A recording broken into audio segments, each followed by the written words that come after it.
What's up, guys? Welcome to VHP Engines. Hey, it's a little unscheduled shooting here because I kind of got a little anxious. I want to play with my toys. Some of you Facebook guys have followed. You see that I went to Harbor Freight the other day and I made good on my promise to get my shop press. So I might be putting that together late tonight. And that's going to be, of course, its own video, pressing pistons. And in the meantime, because I can do this real quick, I'm going to make another attempt at stripping the rest of these valve covers off. Or stripping the rest of the way clean. Strip off the valve cover. Hopefully it does the trick. I'm really tired of spending money on this shit. Anyway, yeah. So I guess I can do this at the same time I can shoot you guys some extra thoughts and stuff. Yeah, so I have a set of Skunk 2 Alpha rods saved on eBay for the K20 A3. So I think I might be taking apart the other A3 here this weekend. So that way I can see the condition of the crank.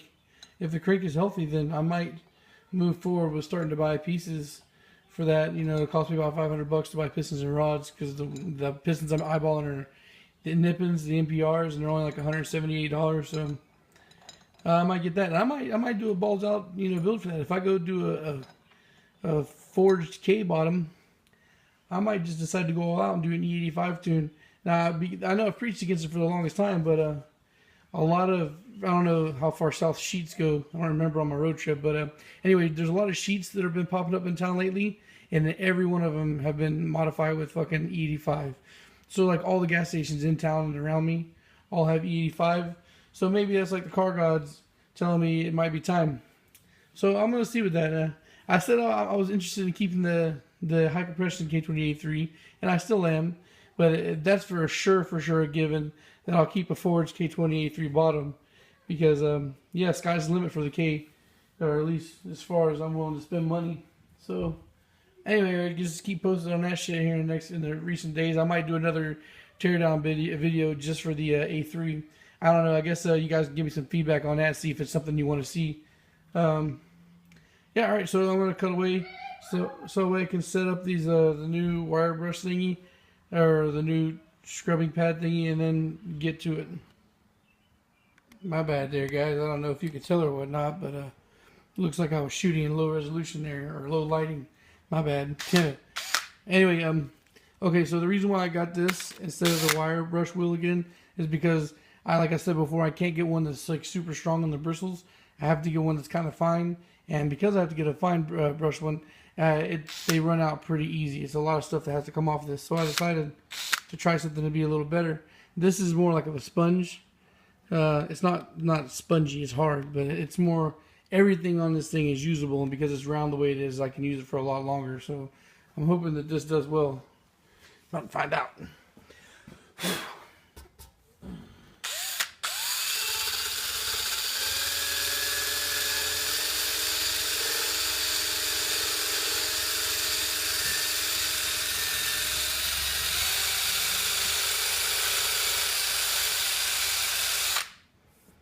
Oh, yeah, it works.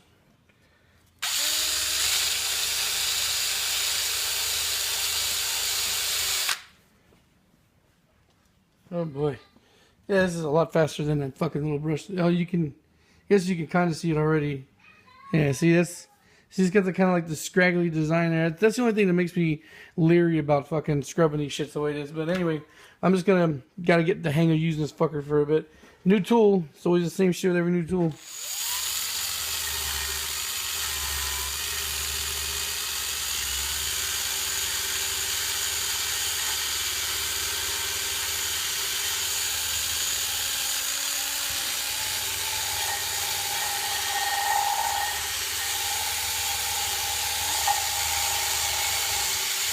Oh shit. Fucking thing skidded on me.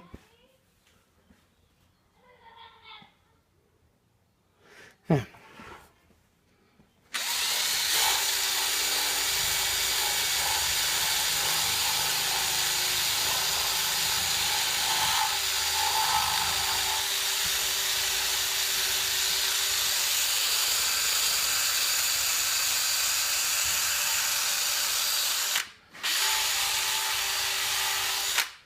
Anyway, another reason why I want to speed up on finishing these is because I finally, my cheap ass finally bought the VHC Wrinkle Red, so I'm gonna paint these here pretty soon.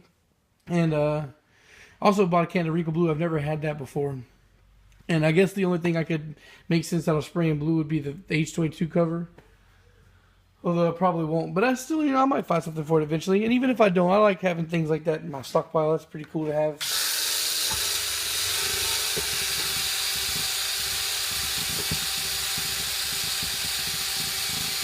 Yeah, if any of you guys have an F23 fucking little single cam block that you want to send me or sell me, let me know. And then I'll finally do a H22 build that you guys want.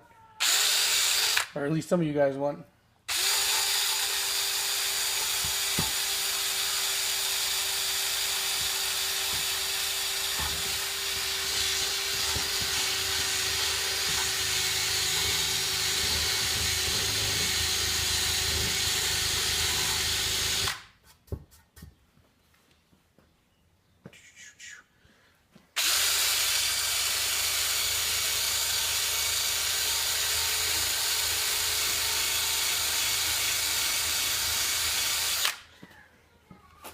Oof.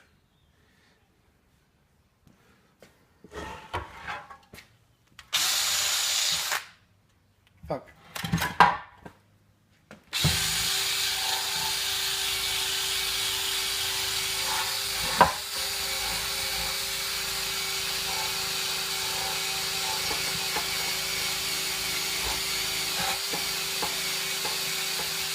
Well, that's nice. That's taking it off real quick. And it's not looking like it's not wearing too fast. You can see wear on it, but not too horrible.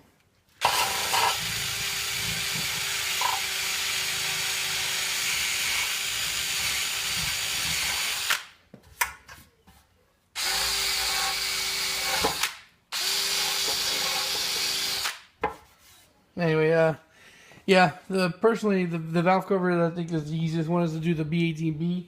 That has a lot of flat surfaces on it, so it's really easy to clean. I love cleaning those up, but these VTech ones are never something I enjoy doing. They're always a pain in the fucking dickhead. Also, too, I want to give you an update. I'm going to see about tomorrow. I'm going to see if I can find a place to do shirts and stickers.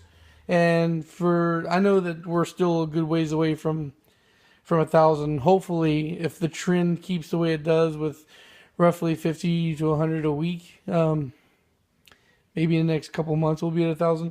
Well, anyway, once we get to 1,000, we're gonna do the traditional giveaway.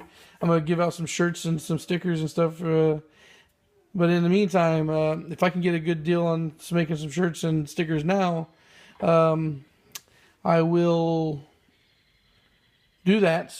And some of you guys will be getting some messages from me, and I'll be sending it to you instead of doing like a comment giveaway random pick. Because I don't have a lot of people right now. I do have a lot of people, or a handful of people, that are really active on the channel that I would like to acknowledge by giving some goodies to.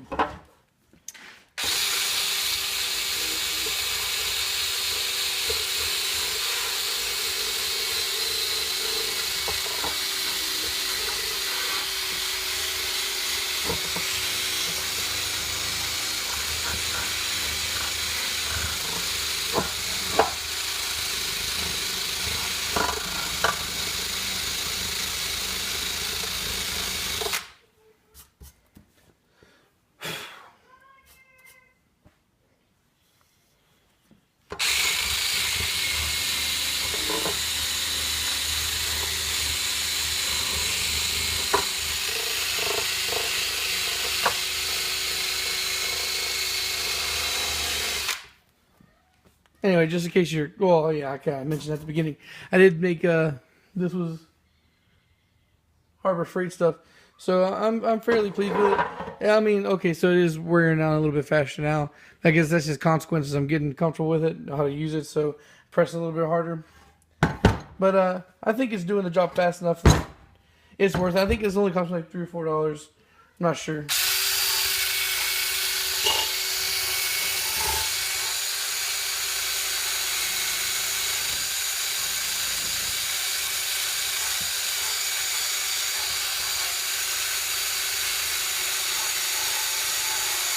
I mean, overall, it's doing a lot better job than I normally would do, so Can't really complain too much.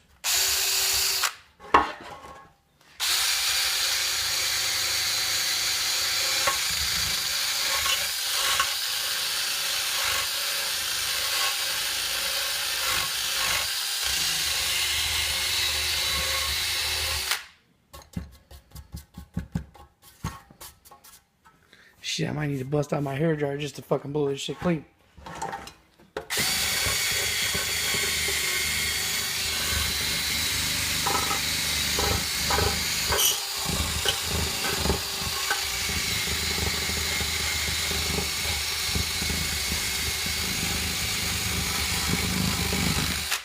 Oh, plus this shit is all different grits, dude. I didn't really pay attention to the grit part. I just slapped the disc on and started fucking Miyagiing it.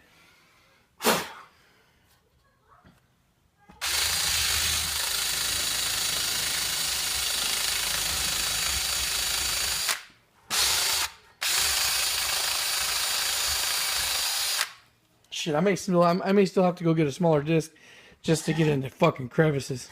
But anyway, I promise that this is going to be the last time I do an upload for this. This is just kind of an excuse to talk to you guys a little bit. Run the shirt information by you, let you know that the piston press is getting ready to be assembled. So I'm gonna finish that fucking block soon. I'm kind of trying to finish it this week. So I know I mentioned it at the very beginning of the build series about selling it, but so I'll mention it again because we had a lot of new subs since then. That I'm planning on selling this, and what I'm doing is a B18B with B16 pistons. So that'll give you a high compression block without going so high that you need E85. It's a mild compression, I guess. Like I said, it'll boost compression enough where you'll get a noticeable power increase, but not so high in compression where it requires E85 or race gas. So I'll link a compression calculator website in the link in the description, but I'm pretty sure most of you guys already know about it. It's Zeal AutoWorks, and I think it gives like a 11 something compression with the like a GSR heads, 11 something B16 heads, almost like that, or it's almost the same with a B18 head. Even a stock B18 head, you could still get a real big compression jump, and it'll definitely be a notice in power. Like instead of the B20 ripping dick on this, with the high compression setup and bolt-ons, it'll be actually a decently fast motor. It'll probably be close to power and what a bolt-ons. Or I'm sorry, if you do a B18 bolt-ons with high compression setup like this, just a B18B, then what it most likely will be is it'll most likely be in like 170, 180 wheel horsepower, and the torque factor will of course kick in. So it'll probably still give a Doc VTEC money run for his money, if not beat it, depending on what car it is and shit, what car it's in.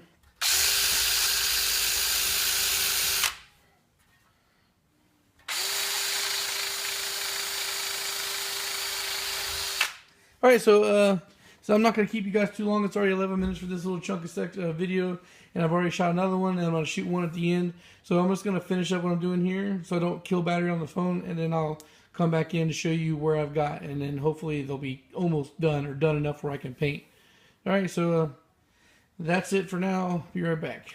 All right, so I know by now most of you are thinking, why haven't you bought a sandblasting cabinet? And the answer is that is because I don't want to spend the money. Cheap. Anyway, I am done. I am exhausted on cheap ways to do this. Honestly, this is usually about as much as I take the heads down anyway. I've just been kind of nitpicky about it and going a little bit further than I would normally do because of you guys watching. Anyway, I am going to go ahead and get the sandblasting cabinet. Don't know when exactly. So these will probably be painted as they are now. And this is, like I said, this is what I normally usually paint about this level of completion. So, yeah. Anyway, now that I'm juiced up and actually out here doing something, I might do something else. I'm not sure if I'm actually going to do anything that requires, or that should have any filming done or not. I guess we'll see. I might put together the press. I might fucking do something else. Who knows? But I do have a time limit tonight. I'm supposed to be somewhere, so I guess I'm just going to try and push and see where I get. Oh, yeah. Thanks for watching, guys. Peace.